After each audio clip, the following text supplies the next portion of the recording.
Lo que sigue, vamos a separar el análisis en dos partes. Por un lado vamos a tocar el tema de gradient descent, que es la técnica específica con la cual se van a encontrar estos parámetros, la optimización de los pesos de la red.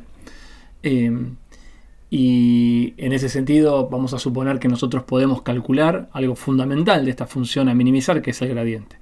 El gradiente de la función de pérdida básicamente es el vector de derivadas parciales. O sea, tenemos que pensar que es un vector que tiene tantos elementos como pesos hay en la red, y cada uno de los elementos de ese vector es la derivada de la pérdida en función de ese peso. O dicho de otra manera, cómo cambia la pérdida, cualquiera sea la pérdida definida analíticamente, cuando se produce un cambio en un peso en particular.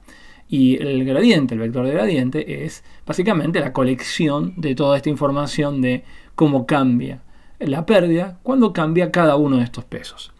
En la primera parte vamos a pensar y suponer que ese vector de gradientes lo podemos calcular, que no va a ser tan trivial, y ese va a ser el tema de la segunda parte. Pero vamos a suponer que realmente ese vector de gradiente lo tenemos, lo podemos calcular en cualquier punto del espacio de pesos de la red. Y vamos a ver cómo con esa herramienta de cálculo de gradiente podemos encontrar un óptimo, aunque más no sea un óptimo local para la red.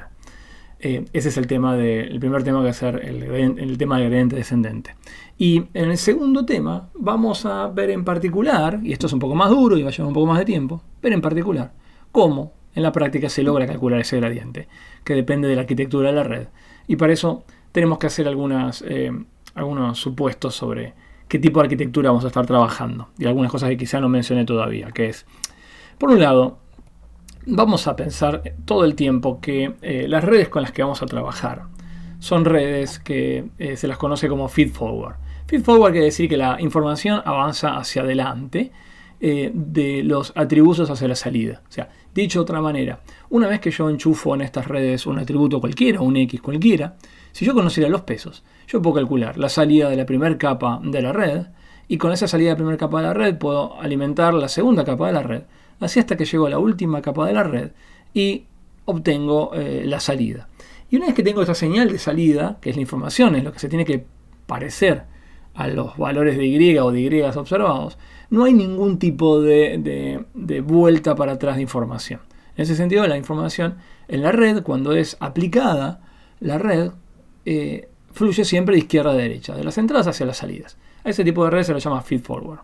Y la otra cuestión fundamental que vamos a suponer en las arquitecturas es, que de nuevo también es bastante común, es que las redes van a ser multicapa, o sea, posiblemente van a tener varias capas, se llaman capas ocultas, y que todas las neuronas de capas contiguas están conectadas todas contra todas.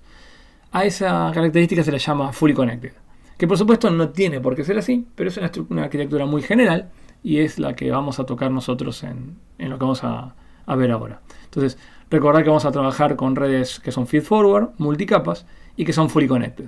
Fully connected, de nuevo, ¿qué quiere decir en la práctica? Mirando este grafo, es que en realidad esta neurona, y lo que digo ahora vale para todas las neuronas, tienen como entradas las salidas de absolutamente todas las neuronas de la capa anterior. Y eso vale para todas las neuronas. Eso quiere decir que es el máximo grado de conectividad que puede tener una red multicapa. A eso se le llama fully connected.